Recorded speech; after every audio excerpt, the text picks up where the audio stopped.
Salamat sa mga nagpunta rito na nagsimba. Ang tawag ko lang yung sumamba.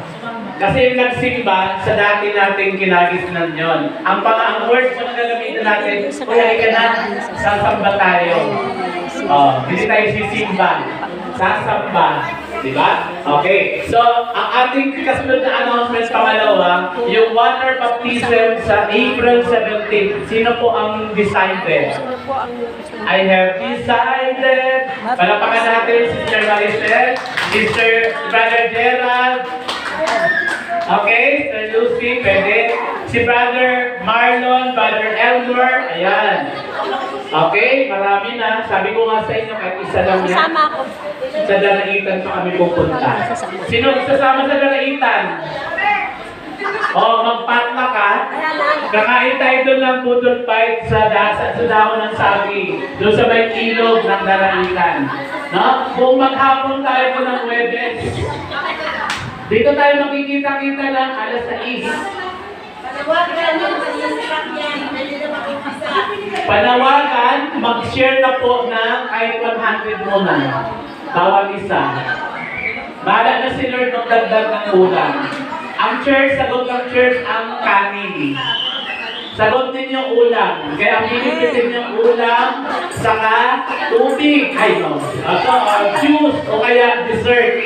Sagot na ng church ang kanin. Okay? Pwede ba yan? Magdala ng pangligo, baka kapitan kayo ng talangka. Ay, talangka pa. Ha? Saan kayo? Ang Sunday preacher, Pastor Don Bacolor. Kung hindi man siya dumating, mag-prepare pa rin si Brother Felix. Ang tema, patungkol sa Victory of the Cross.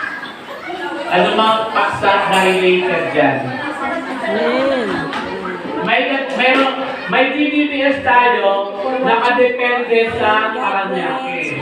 Kasi yun ang sasabihin ni Pastor Don sa linggo. At sa linggo po pala, si Pastor Don pag dumating, matuturo po siya paano mag-facilitate ng Bible Study Cell Group.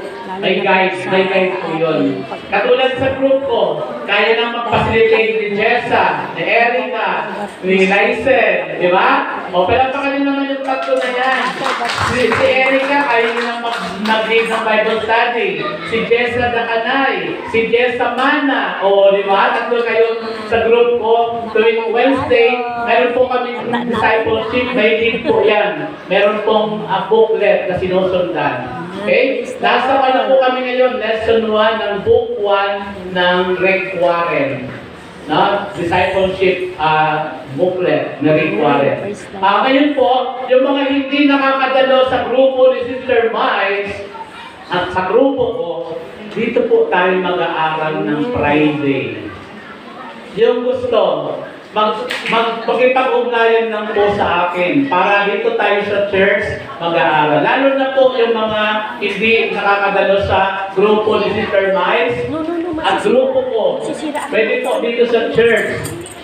Okay, discipleship ang tawag doon. And then, ganito po, meron po tayong discipleship para sa mga leader.